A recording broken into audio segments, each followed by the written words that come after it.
national pastime in Cuba is baseball. So we have Jorge Perez here, who is going to act as a translator, and he is involved very, very much with the board of baseball here in Cuba. And we have our pleasure, he's huge, Pedro Medina, who is probably, he is big, man. Pedro Medina is a personality here in the Cuban baseball. He was one of the all-star Hall of Fame catchers for the Industriales and the Cuban national team, for the Industriales, the Cuban national team. So they're going to talk a little bit about baseball in Cuba, why it's so important. Jorge speaks English, he will translate. And please have questions. We have a little bit limited time, but enjoy it nevertheless. I think it's one and the last and most important people-to-people interactions that we can have. Capisci? Sì o no? Sì o no? Sì o no? Well, all right. Take it away. I'm going to be sitting there. Okay, good day. First of all, let me introduce my friend Pedro Medina. Medina is one of the most popular baseball players here at Havana City.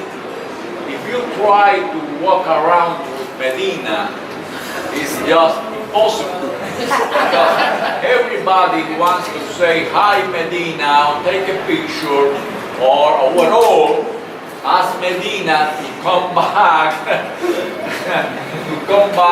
the Industriales as a manager of the Industriales. Okay?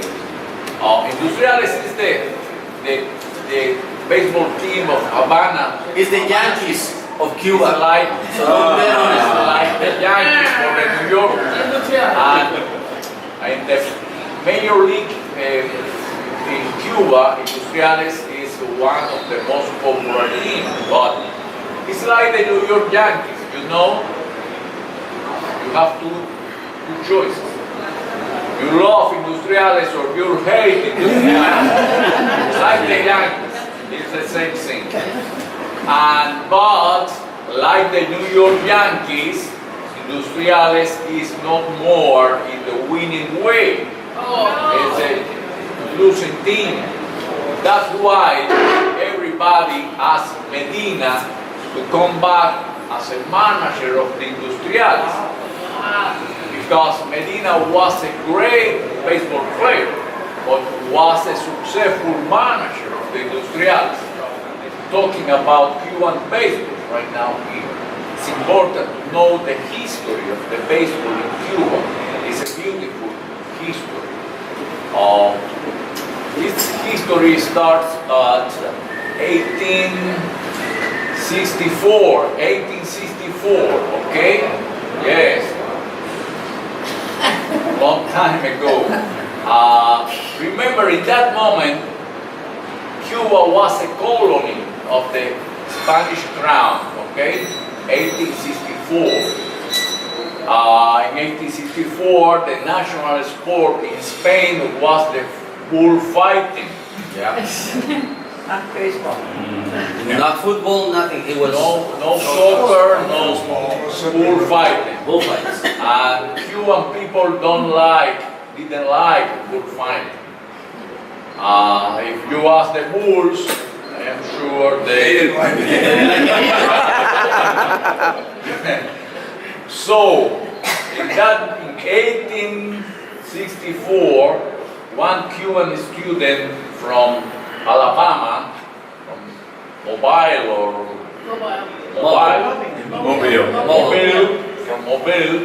brought the first equipment, the baseball equipment, to Cuba. In that moment, the political situation in Cuba was very complex because the roots of the Cubanship was very big, huge, and the society was split into sides, the pro-Spanish and the pro-Cuban, or independence of Cuba. And the pro-Cuban families, or rich pro-Cuban families, sent his sons to continued student to the high schools and college in the United States. And the pro-Spanish families sent his sons to continue studying to Spain. Okay, the daughters stay in Cuba, learning to be a good wife. That was the role of the woman in that moment. Right now, I don't know What the role is. what the role is. I understand that my role is to obey. Obey! Maybe the case of Medina. So is Medina too, right? Yes. But okay. This young student from Mobile, his name was Nemesio Guillot. He brought the first baseball equipment and started to teach the rules of the baseball between his friends and the neighbors. And what happened? Happened that the baseball spread very fast along the island because baseball was a success. If you compare with the bullfighting, very fast. And what happened? What did the Spanish government? The Spanish government said, "Oh, this is danger. Many people join together with sticks, and it's a problem. We have to ban the baseball." And the Spanish government banned the baseball. They said, "Listen, the baseball is a bad influence for the Cubans from, and guess from who? From the Americans." Yes, the baseball is a bad influence for the Cubans from the Americans, and they tried to ban the baseball. What did the Cubans? What do you think?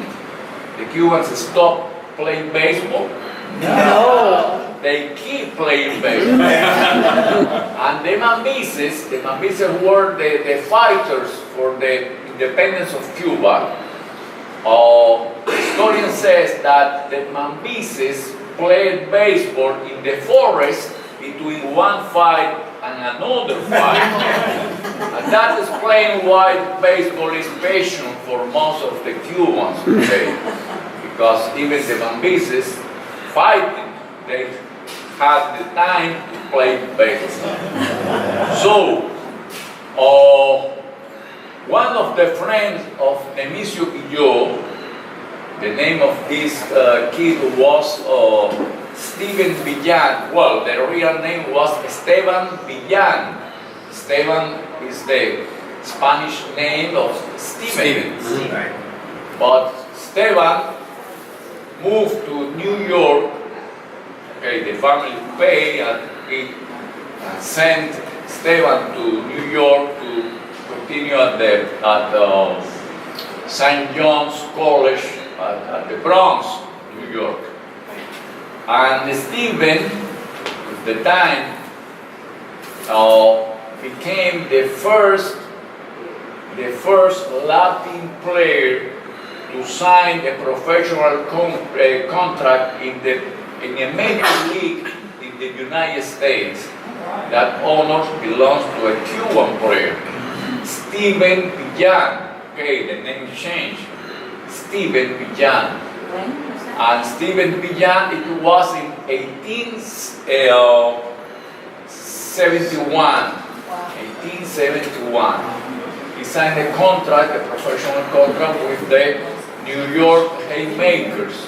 Was a team in the major league in the United States.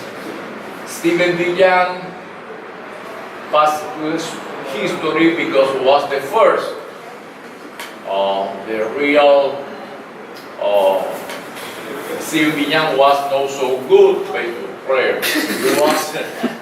He was a catcher and first baseman, but Steven was a good defensive player, but was a poor, very poor hitter. So he was playing in the United States for 3 years. After 3 years, he come back to Cuba and disappeared of the baseball market. But anyway, he was the first Latin player to sign a contract in the United States. Okay, and in 1878 was founded the first professional league in Cuba. It was a 14th league that very fast becomes the winter professional league, because many of that players were Afro-Cubans, and these Afro-Cubans play in the black leagues in the United States, and in the winter come back to Cuba to play in the winter league. What were they called? The Black League in the United States? The Negro Leagues. The Negro Leagues, yes. The Negro Leagues, yes. Okay, and the Cubans for me was a great surprise, the influence of the Afro-Cuban players in the Negro Leagues in the United States. Indeed, the first professional team, Negro team in the United States, do you know the name of that team, the first Negro team in the United States? The New York Cubans. And do you know how many Cubans played in that team? None. No. None. Yes, it was a marketing technique that they used the name Cuban to enhance the image of that team. And were many teams in the black leagues with the name Cuban, the Cuban Giants, and a lot of Cubans. Even one team of Afro-Americans were the Cuban Giants, I think. There were no Cubans in the team, and they speak in a very strange language. Nobody understands what they speak on the field, because they don't speak Spanish, they don't speak English, but they speak it in some way between them.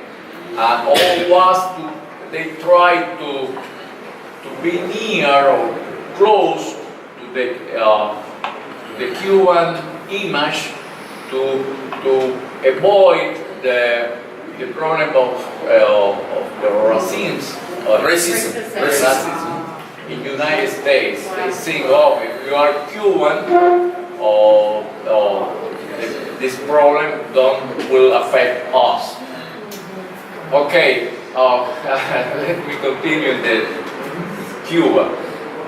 So, in one of the Cuban players, Afro-Cuban players in the black leagues, was Orestes Minoso, people from Chicago. Can I tell you? Do you remember? Oh, yes. Mini Minoso. Remember my story?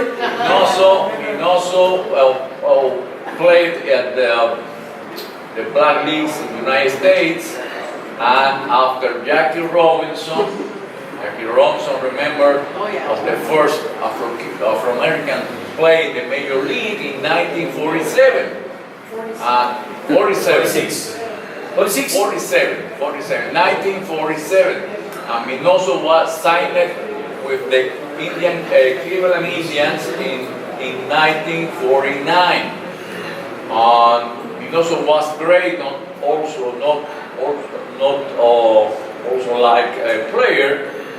Minoso was great because Minoso played in the 40s, in the 50s, the 60s, the 70s, and in the 80s. Yes, Minoso played 2 games in in the 80s with the Chicago White Sox. He signed with the Cleveland Indians, very fast was traded to the White Sox and played all the time in the Major League with the Chicago White Sox.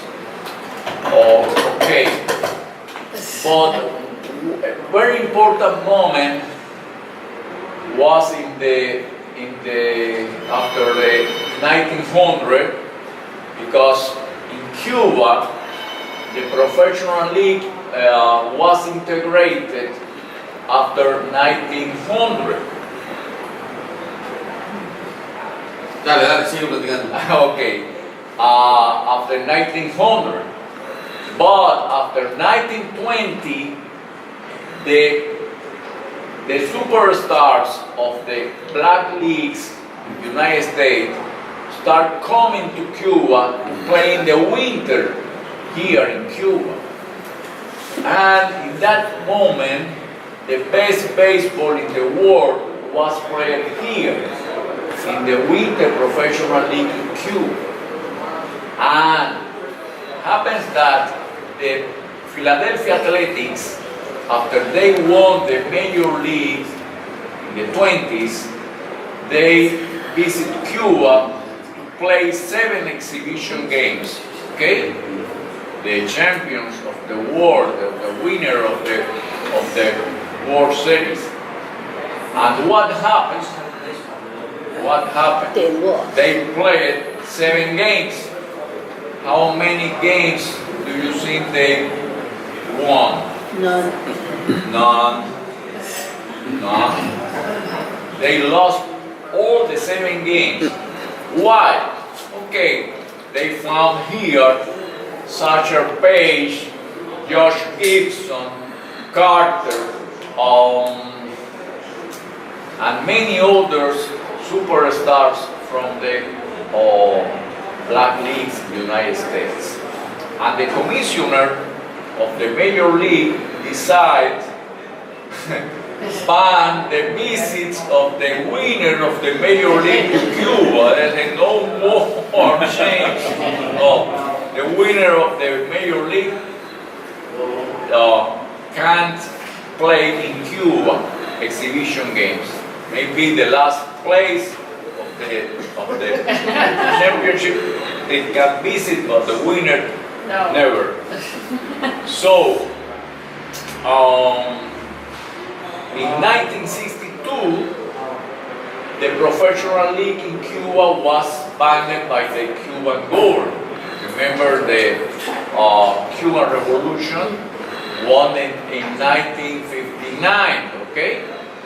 In 1962, they just replaced the professional league, the winter league in Cuba, by an amateur league. What happened with the players? Okay, the professional players, Cuban professional players, moved to the United States, most of them, to keep playing in the major league teams, because the quality of that player was hugely